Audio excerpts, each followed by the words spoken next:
ഈ മനോഹരമായ കാഴ്ച നിങ്ങൾ കണ്ടിട്ടുണ്ടാവുമല്ലോ. ഒരു മുസ്ലിം പെൺകുട്ടി അയ്യപ്പ ഭജനയിൽ പാടിയ ഈ പാട്ട് സോഷ്യൽ മീഡിയയിൽ ഒരുപാട് ചർച്ചകൾക്ക് വഴി തുറന്നു.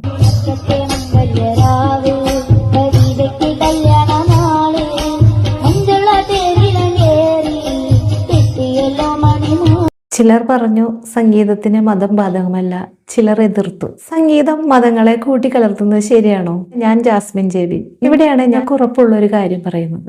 സംഗീതത്തിന് അതിരുകളില്ല.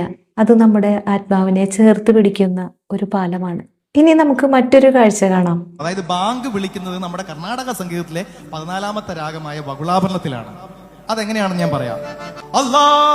ഇപ്പോൾ നിങ്ങൾ കണ്ടത് ബാങ്ക് വിളിക്കുന്ന ഒരു വ്യക്തിയാണ്. അഷ്ഹദു അന്ന മുഹമ്മദർ റസൂലുള്ളാഹ് ഹയ്യ അലൽ സ്വലാത്ത്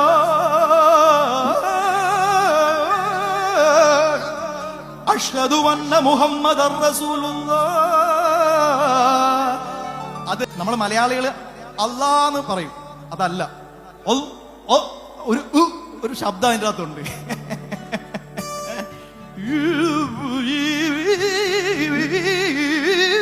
അങ്ങനെ പോകുന്നത് ദിനം പ്രതി പലതവണ നമ്മൾ കേൾക്കുന്ന ഈ ഈണത്തിന് പോലും ഒരു രാഗമുണ്ടെന്ന് പറഞ്ഞാൽ വിശ്വസിക്കുമോ? വിശ്വാസികളെ പ്രാർത്ഥനയിലേക്ക് വിളിക്കുന്ന ഈ ശബ്ദത്തിന് പോലും ഒരു ശാസ്ത്രീയമായ സംഗീതമുണ്ട്. നമ്മുടെ ഓരോ ശ്ലോകങ്ങൾക്കും മന്ത്രങ്ങൾക്കും ഈ ബാങ്കിന് പോലും കൃത്യമായ ഒരു രാഗബന്ധമുണ്ട്.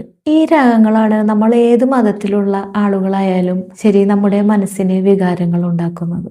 ഈ ബാങ്കുവിളി കർണാടക സംഗീതത്തിലെ 14ാമത്തെ രാഗമായ വകുളാഭരണത്തിലാണ് ആലപിക്കുന്നത്. അറബിക് സംഗീതത്തിൽ ഇത് മഖാം, റസ്ത് പോലുള്ള രാഗങ്ങളിൽ അറിയപ്പെടുന്നു. ഒരു ഭാഗത്ത് നമ്മുടെ കർണാടക സംഗീതം, മറുഭാഗത്ത് അറബിക് മഖാം. ഇവ രണ്ടും നമ്മളിൽ എത്തിക്കുന്നത് ഒരേ ശാന്തതയാണ്. ട്രെയിനിൽ പോകുമ്പോൾ കേൾക്കുന്ന കൗസല്യ സുപ്രഭാതമായാലും പള്ളിയിൽ നിന്ന് കേൾക്കുന്ന രാഗവാങ്കുവിളി ആയാലും സംഗീതം ഇവിടെ ഒരുമയുടെ പാലമായി മാറുന്നു.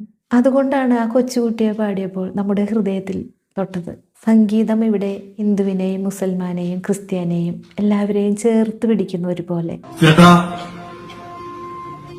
ഞങ്ങളുടെ അമ്പലത്തില് ഉത്സവത്തിന്റെ ഒരു പരിപാടിയുണ്ട്, വരാൻ പറ്റുമെന്നാണ് ചോദിച്ചത്. ആ ഞങ്ങളുടെ അമ്പലം എനിക്ക് വളരെ ഇഷ്ടപ്പെട്ടു, അതാ വന്നത്. കാരണം സമത് എന്റെ അറിയിൽപ്പെട്ടിടത്തോളം ഒരു മുസ്ലിമാനാണ്. ആ മുസ്ലിമാൻ ഞങ്ങളുടെ അമ്പലം തുറക്കുമ്പോൾ ഒരു മനസ്സിൽ എന്തൊക്കെയുള്ളത് ഒരു കുളിർമയുണ്ട്. നമ്മൾ കണ്ട ഈ രണ്ട് കാഴ്ചകളും തെളിയിക്കുന്നത് ഒന്ന് മാത്രം: സംഗീതമാണ് മതസൗഹാർദ്ദം എന്നുള്ളത്. ഈ വിഷയത്തെക്കുറിച്ച് നിങ്ങളുടെ അഭിപ്രായം എന്തായാലും താഴെ കമൻറ്റ് ചെയ്യണം. വീഡിയോ ഇഷ്ടമായെങ്കിൽ ലൈക്ക് ചെയ്യുക, ഷെയർ ചെയ്യുക. അപ്പോൾ വീണ്ടും അടുത്തൊരു വീഡിയോ ആയിട്ട് കാണാം. Okay, by.